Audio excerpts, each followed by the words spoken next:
More than 25,000 people walk into the Sears Tower every day. It takes 104 elevators, some double-decker, to transport workers and visitors to the 110 floors of the tallest building in North America. The Sears Tower was considered the tallest building in the world until 1998, when the Petronas Towers in Malaysia surpassed it by 33 feet, but only with the help of decorative spires. It rises 1,450 feet above the city of Chicago and has one of the most impressive observation decks in the world. When people come up to the Sears Tower sky deck, on a clear day, they're able to see up to 50 miles. So you're really not just seeing downtown Chicago, you're also seeing the rest of Illinois, Indiana, Wisconsin, and Michigan. And it's just an amazing, amazing view. And with the Sears Tower being the tallest building in Chicago, you're looking down on this amazing architectural mecca that is Chicago.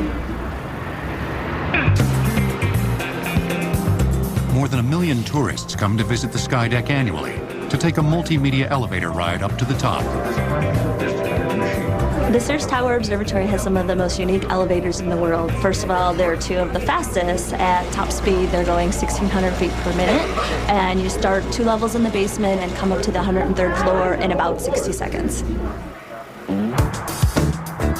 The 4.5 million square foot skyscraper, located in the heart of Chicago's Loop, includes offices, a private dining club, conference facilities, a U.S. post office, retail stores, and restaurants. It is a length of close to 5 football fields. There's 2,232 steps to get to the top of the building. There's 796 lavatories. It takes 110 janitors, 100 security guards, 25 engineers, 3 electricians, and dozens more to maintain and operate the 50,000 miles of electric wiring, 25,000 miles of plumbing, 80 miles of elevator cable, and 145,000 light fixtures in the Sears Tower. Tony Tonian has worked at the Sears Tower for 13 years and is responsible for operating the 6 automated window washing rigs that scale the black exterior to wash the 16,100 windows. For washing the windows, the window head will jut against the window with this first squeegee knocking off the bulk of the heavier dirt.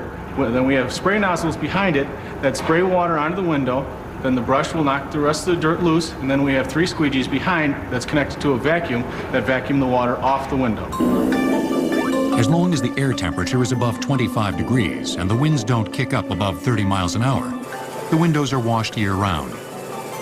When you think about maintaining the comfort level in a building this size with so many floors, you go on a main street downstairs, it could be 65 degrees. You come up to the 78th floor where I work, it may be only 50 degrees. There's a difference in temperature. People don't think that the engineers have to be involved to compensate for this different temperature.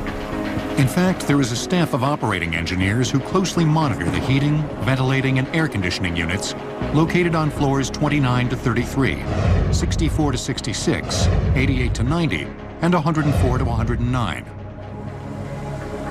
These floors are considered hidden because they can only be accessed by the freight elevators. All the refrigeration for the entire building comes from this location. I have a total of 5 chillers here. These chillers are equal to 4,800 tons of refrigeration. Now picture in your apartment or in your bedroom, you have a 1-ton air conditioner sitting through your window. One of these chillers are equal to 4,800 of those. With 3,000 thermostats throughout the building, plus the computers and lights used by the 10,000 tenants, it's a wonder that the Sears Tower has never lost power. In fact, the 2 standby 2,100 kilowatt generators, which can supply enough electricity to power 200 homes each, have never been used. With that much potential power, the Sears Tower was built to last. And in 1968, when Sears Roebuck and Company decided to build a new headquarters for its growing company, it was going to be built big. Sears was the dominant retailer in the country. He had been #1 for a long time, and we far exceeded the competition, which in those days was J.C. Penney and Montgomery Ward.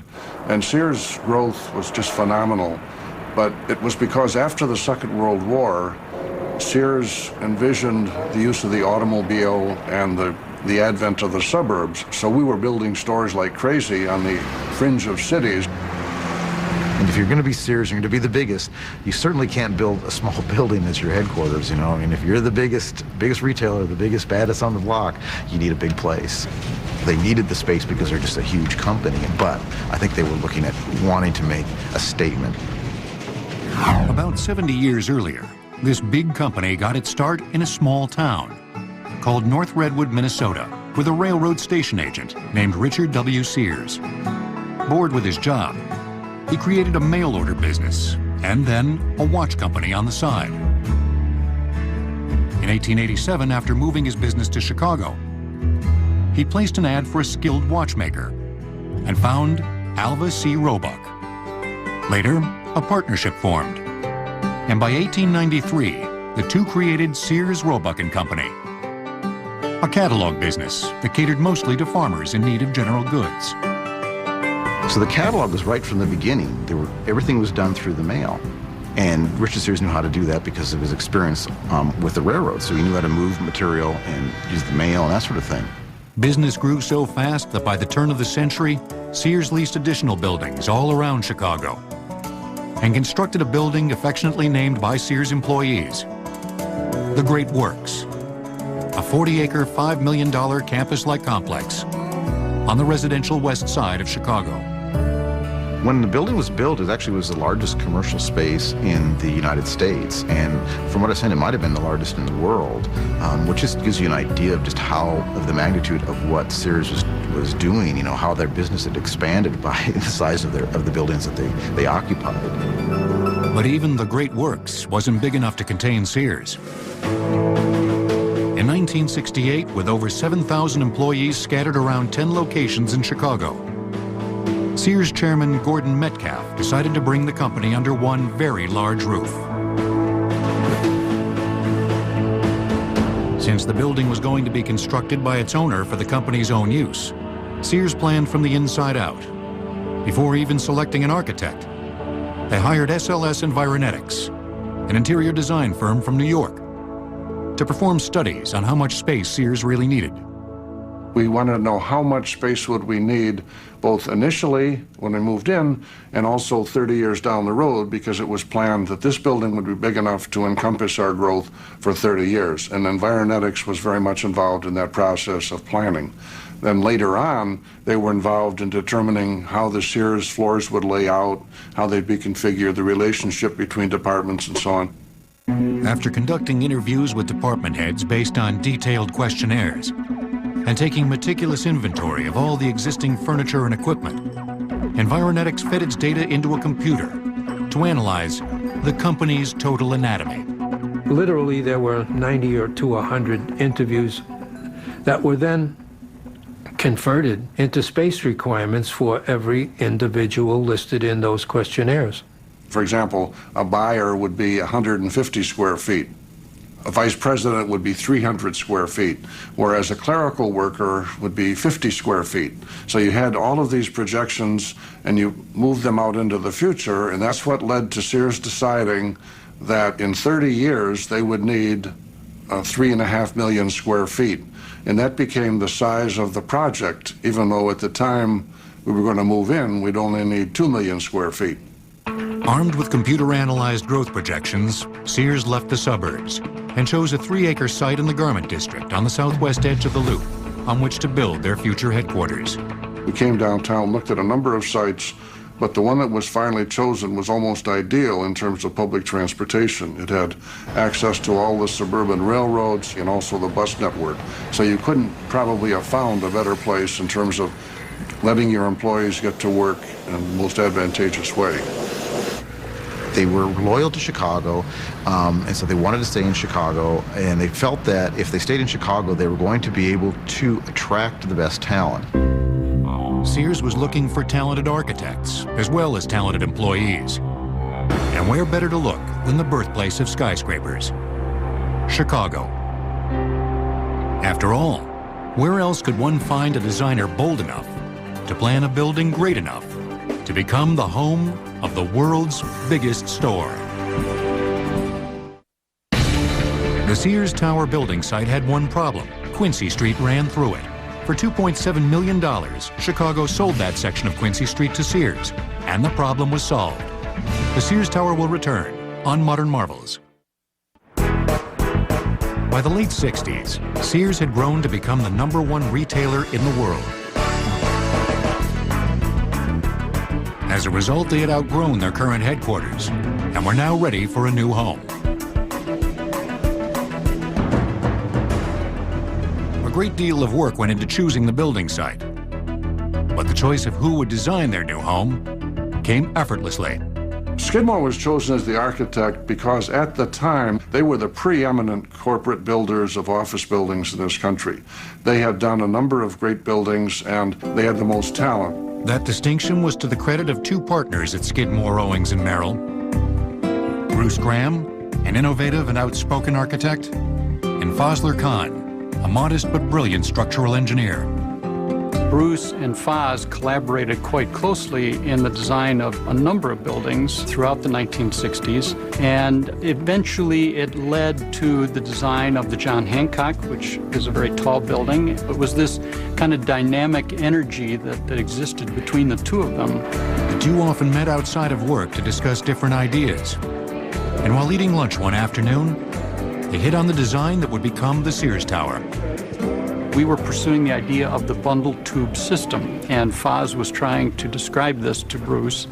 And finally, Bruce says, "I think I understand what you're saying." And Bruce was a smoker and took out his pack of cigarettes and took out a number of cigarettes and kind of held them in his hand and had them coming to different heights and asked Foz if this, in fact, was his idea, if this is what he was thinking the system might look like from an architectural standpoint, from a visual standpoint. And Foz said, "That's exactly right." The idea of using tube construction was just starting to gain momentum in the architectural world.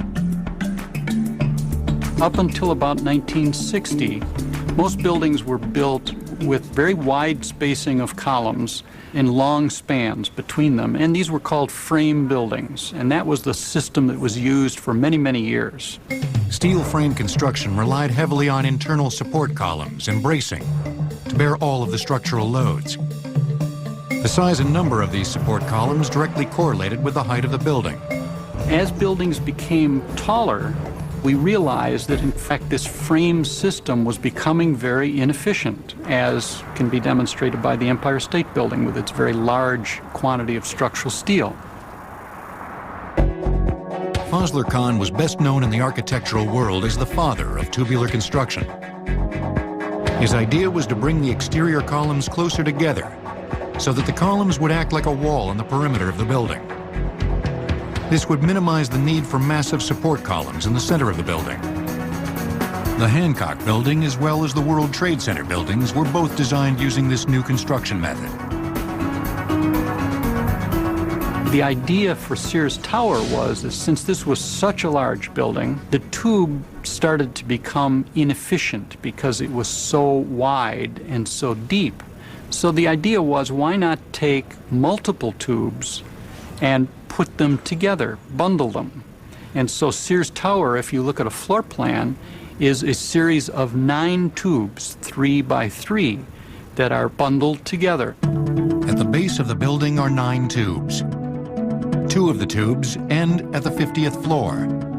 2 more tubes end at the 66th floor. And 3 tubes drop off at the 90th floor, leaving only 2 remaining tubes to proceed to the top. This bundled tube concept very easily enabled the architects to create this modulation of space as they went up. And the purpose of that was Sears required very large floors for their function, but they were only going to initially occupy half the building. The remaining half, or the upper half, was going to be leased to tenants. So the idea of dropping off these various tubes then resulted in a smaller floor plan, which gave more perimeter offices and was therefore much more attractive on the leasing market. The bundled tubes, as well as the ingenious use of step-backs, set the Sears Tower design apart from earlier skyscrapers. Breaking records was just an afterthought. The decision to become the tallest building was not part of the initial program.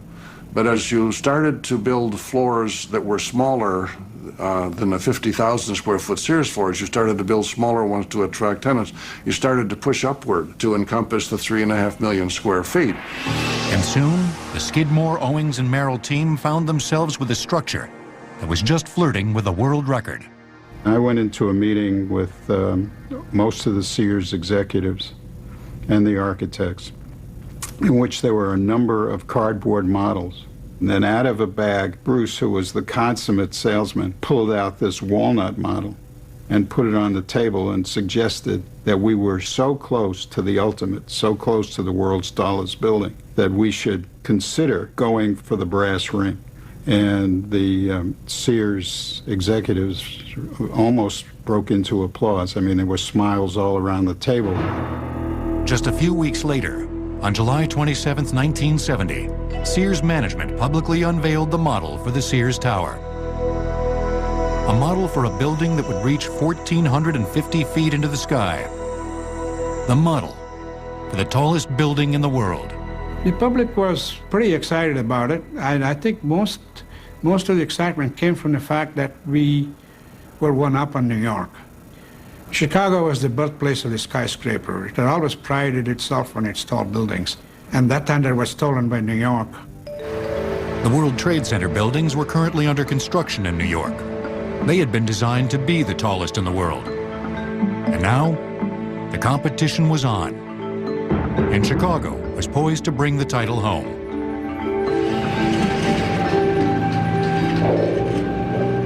Ground was broken in August of 1970. We started almost immediately. I didn't have finished working drawings. I had finished working drawings close to the day that we would start that particular phase of the project, so that the foundation drawings were finished before anything else, and that's when we started the foundations. By midwinter, work on the foundation site was well underway.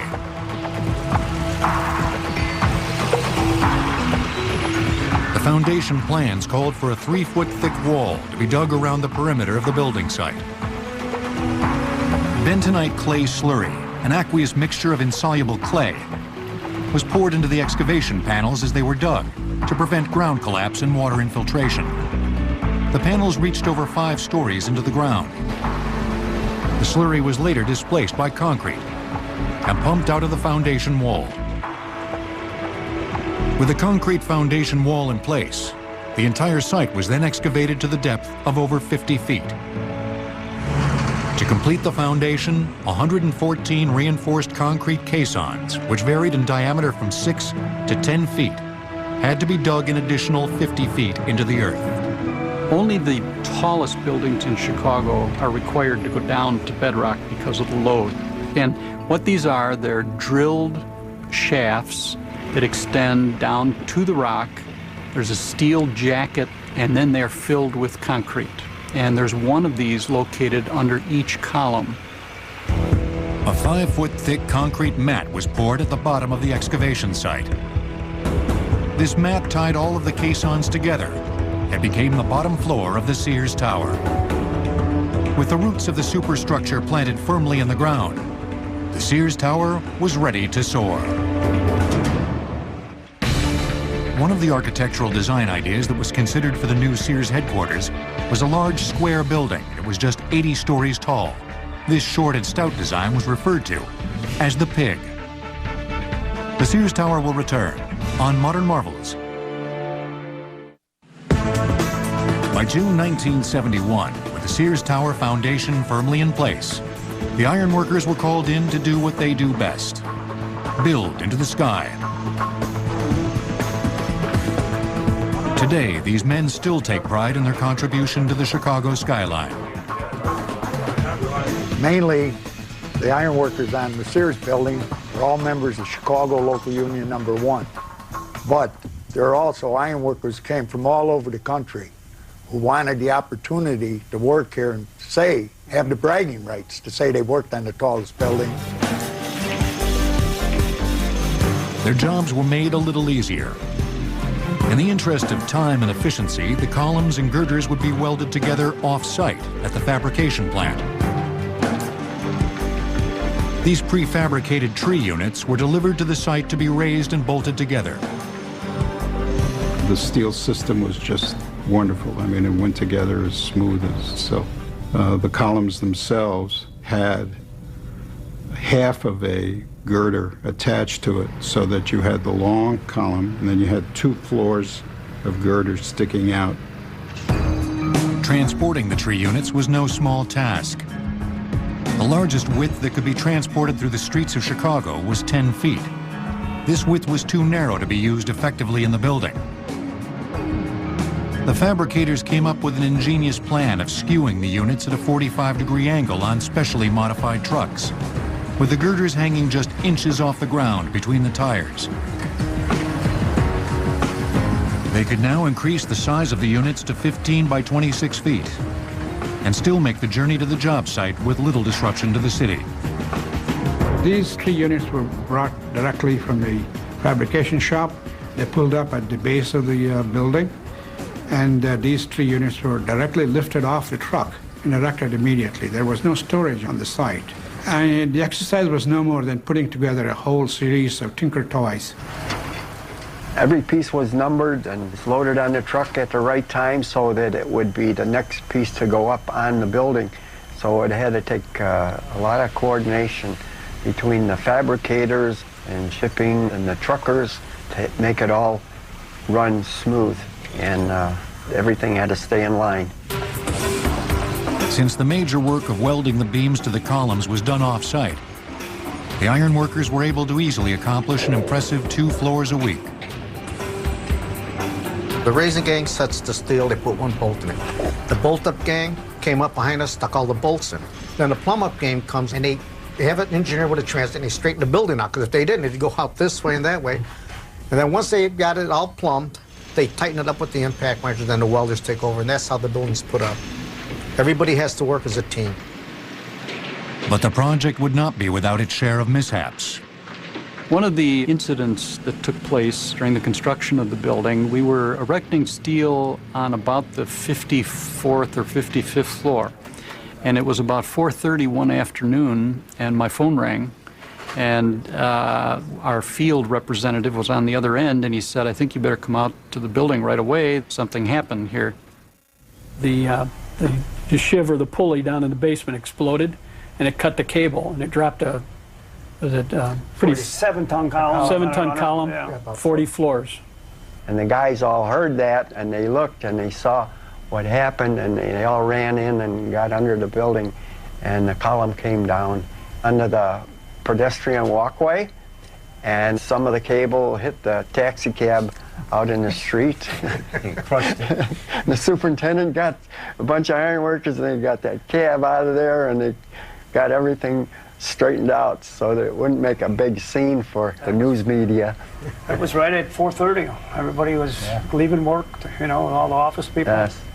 And that poor cab driver, he had his hands on the wheel. I don't think we can get his fingers off the wheel because all the cable attacked his cab. He just happened to be just sitting there in traffic, and all of a sudden, he's getting eaten up by this cable. They said the woman, the passenger that was in the back seat, wet her pants. The amazing part of this story is no one was hurt, no one was scratched. The cable landed on the hood of a taxi cab, and that was the worst thing that happened. Other accidents later in the construction had more tragic results. There were a total of 6 deaths on the entire project, including the death of 1 ironworker. By the summer of 1972, with over half the building below them and hundreds of men working on the project, it would take sharp planning and exemplary resourcefulness to keep the project on the fast track. We needed the cooperation of the unions, who would work on a staggered start, staggered stop, staggered lunch. You needed the cooperation of the men who were willing to take meals off of carts that we brought up into the building. Medical staff, we had our own medical staff and first aid offices throughout the building, and other methodology that was utilized kept the building on target from a timing standpoint. Otherwise, if it had taken you another day of floor, you could see what the difference would have been with regard to the overall schedule. The faster the iron workers set the skeleton of the building, the sooner the other trades could get in. I believe you broke a lot of records for tonnage set in one day. I remember one day when we actually set over 100 truckloads in one day. Yeah, from the top of the building, if you looked south onto Canal Street, the trucks were lined up because you couldn't block up downtown streets. It looked like Rommel's army in World War II with a line of trucks. And they'd come in, then we'd unload it, boom, that truck would go, they'd call in another truck. It was something. It's something I'll always remember. As the building climbed, the workers found themselves fighting the forces of Mother Nature in their struggle to claim their share of the sky. They found that the weather at the top of the building could be drastically different from that on the ground. In the morning, the ironworker steward would go up early and check the weather on top to see if it was fit to work. And sometimes it would be nice down below and the sun shining and not a lot of wind, and the steward would come down and say, "No work today, boys. The wind is blowing too strong up there," or it's maybe 20 degrees colder and it was actually too cold to work. Dozens of work days were lost due to wind, snow, or temperatures below 10 degrees. From August to December 1972, iron workers were unable to work a complete week. Yet even with the setbacks, the structure continued on its journey to top the world. During the whole process of building this, we would get reports from New York that were saying that they're going to add floors or a penthouse to one of the World Trade Center buildings, and that building was going to surpass Sears in its height, but that never happened. It was just a rumor. And fittingly, on an abnormally cold and windy day, May 3rd, 1973, the building was ceremoniously topped off. The topping out ceremony involved the man, Mayor Daley, who was like God in Chicago, and all of the top Sears executives. We had some Congress people, some show business people. It was a very big ceremony because this was the largest building in the world, and the mayor was very proud of it, Sears was very proud of it, and it was a big deal. But center stage in the ceremony was the final beam. Painted white and signed by over 15,000 Sears employees and construction workers, the final beam was hoisted up the building. I happened to be running the engine that day, and when I got to the 76th floor, I figured, well, I'm in control. So I put the brake on, I stopped it, and I went out there and I took a picture of the beam, got back in the cab and raised it up again, and took it to the top. The job of the iron workers was completed, and the skeleton of the Sears Tower stood triumphantly 1,450 feet into the sky. I believe it was said that there was well over 1,000 construction workers on the job at one time, all working at the different trades. That's how large of a scope of this project was. The tower was now standing, but it was far from complete. The Sears Tower is not perfectly vertical. The building leans 6 inches to the west. This anticipated lean was caused by the unbalanced distribution of weight resulting from the asymmetrical design. The Sears Tower will return on Modern Marvels. As the skeleton of the Sears Tower climbed skyward, legions of tradesmen waited in the wings for their turn with the building. There's a positive side to the higher building and the larger project. The top people at all of the companies working on the project were assigned to this particular project. I was dealing with the chairman of Alcoa. I was dealing with the president and chairman of American Bridge. Every contractor was the top executive or chief operating officer of the organization. When we wanted to get something done, we could get it done. Following on the heels of the ironworkers, work began on the floors.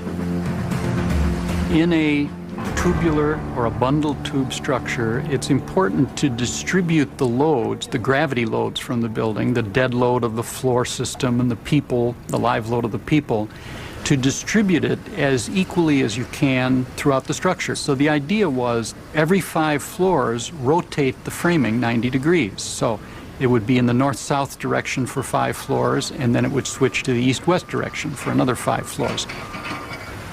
The lower floors enclosed just over 50,000 square feet of space, a little more than the size of a football field. The floor sizes were diminished at the 50th floor, 66th floor, and at the 90th floor, leaving the top floors over 75% smaller than the ground floors at only 12,283 square feet. 5 sets of 2-story tall floors were strategically placed throughout the building. They were included for 2 reasons: to house the immense mechanical systems and to provide additional integrity to the structure. Structurally, we found that we could take a lot of advantage of those double height floors by X-bracing between the columns, and it acted like a stiffening element as you went up the building. So by using a very small amount of structural steel for these diagonals, we were able to reduce the lateral drift due to wind by about 15%, which is very significant. Next, the steel superstructure was coated with fire retardant. We didn't use asbestos-based fireproofing, even though we could have, and it was cheaper. A decision was made that asbestos could potentially cause cancer. Let's not use asbestos in this building. So we didn't, and that was a very prudent decision, as it turned out. It was now time to put a skin on the structural steel. Architect Bruce Graham had envisioned a sleek black building made of anodized aluminum. The price for the aluminum curtain wall was way over budget. I mean, big percentage marks over the budget. Graham reluctantly looked into other options. An Italian stone supplier approached the project team about using granite for the outer wall, which the company could offer at an economical price. Bruce and I went over to Rome, and we verified on that basis. In the meantime, I was hearing from my New York office that there were calls coming through from the aluminum suppliers asking what Richard and Bruce were doing in Italy. And mystically, when we returned to the United States, there were new aluminum prices that showed up that were quite a bit less than the granite wall, and that's why the building is aluminum today and not granite. With the aluminum secured, bronze-tinted windows were chosen to accent the sleek black facade. Over 16,000 windows were installed to complete the exterior. As crews worked feverishly to stay on schedule, engineers had to come up with an efficient way to transport the thousands of future tenants and visitors to the top of the world. The building contains 104 elevators, including 14 double-deckers. These double-decker elevators carry passengers to the sky lobbies on the 33rd and 34th floors, and the 66th and 67th floors, where they can transfer to local elevators. Due to its sheer size, the tower had some other extraordinary problems that needed to be addressed. The unique phenomenon in super tall buildings is stack effect. Essentially, hot air rises and is replaced by cooler air from the outside of the building.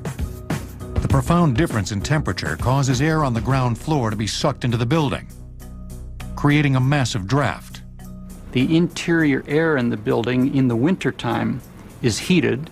The exterior air is very cold, and therefore the warmer air in the building begins to rise. Besides being unpleasant, the draft affects many of the operational systems in the building, such as the elevators and the entrance doors. To minimize the problem, the lobby was designed with revolving doors. An integrated airlock system was incorporated at the loading docks to control the amount of air coming in at the ground floor. As you bring in material from the loading dock, one set of doors open, you move the material into the airlock, that set of doors closes, then the second set of doors open on the interior of the building, and you can move the goods into the building. So there's never a continuous path of open air leading into the building. It's always sealed. With the smallest of details secured, in the fall of 1974, just 3.5 years after construction began, the Sears Tower was complete. The key words are in my business: on time and on budget, and we were under on each by a very small margin, but the building was right on. It was incredible that it could be done. This was without computers, and the schedule worked very well. Sears, Roebuck and Company could finally inhabit their new home. However, their days in their new state-of-the-art headquarters were numbered. The Sears Tower contains 2 million cubic feet of concrete, enough to build an 8-lane freeway 5 miles long. The Sears Tower will return on Modern Marvels.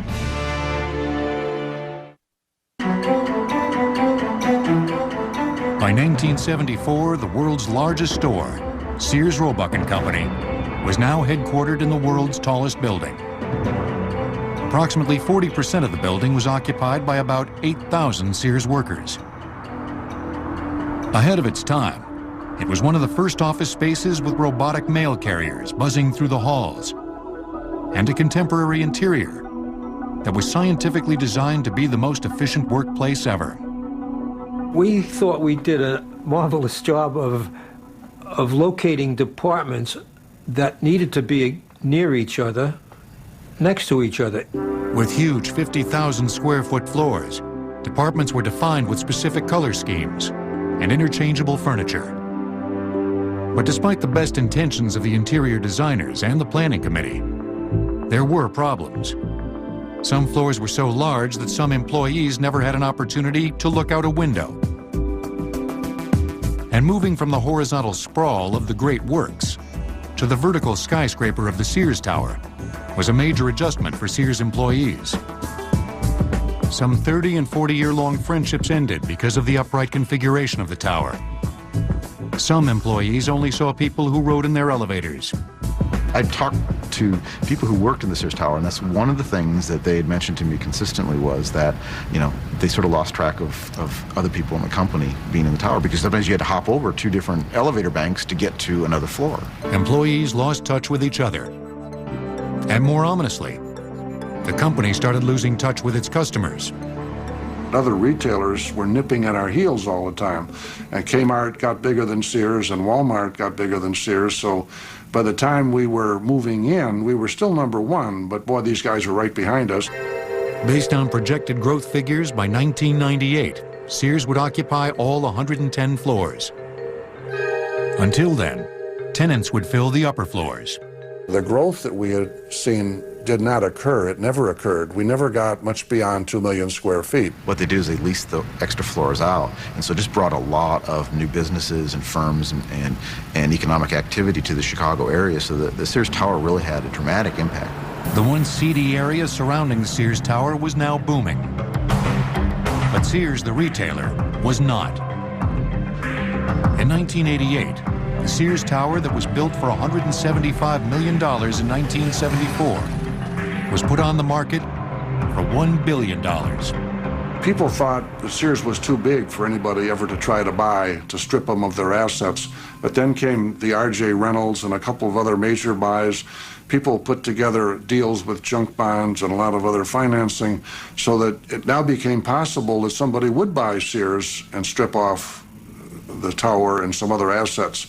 Therefore, the Sears board decided, let's sell the tower and take the money and buy some of our stock back. Let's put it into improving the stores.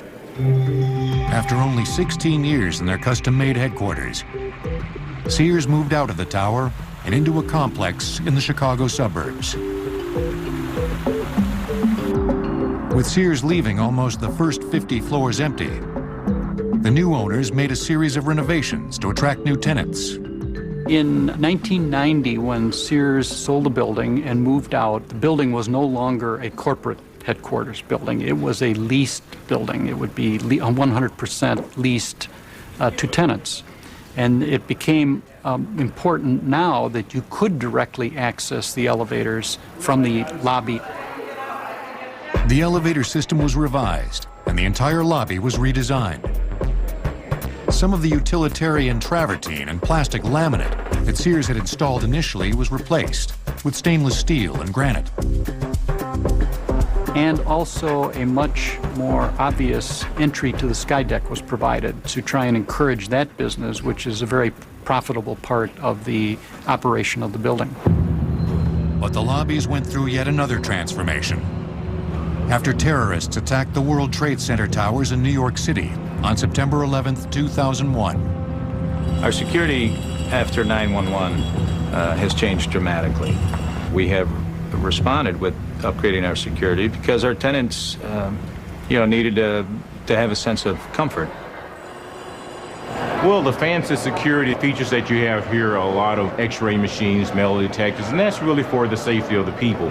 It doesn't diminish from what we do as for the friendly, proactive attitude we have, but it does give people a sense of when they walk into the Sears Tower, we are secure. Employees now gain access to their elevator banks with a sophisticated card access system, which opens sliding glass gates. While improvements to the lobbies were made through the years, the roof had its own additions. Sears Tower was upgraded in 2000 with 4 high-definition digital television combination antennas. An air crane was used to lift the load from the top of the parking garage skyward, about 1/4 mile.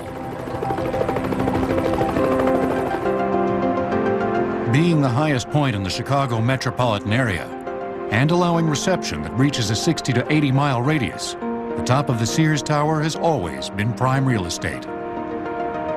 The Sears building is very unique in its design because it's so big. It's called vertical real estate. And when you're in an area like this, anybody that has a broadcast system or a two-way system or any kind of an RF where they want a wireless system put in, the Sears building was built with that in mind. So they capitalize on it.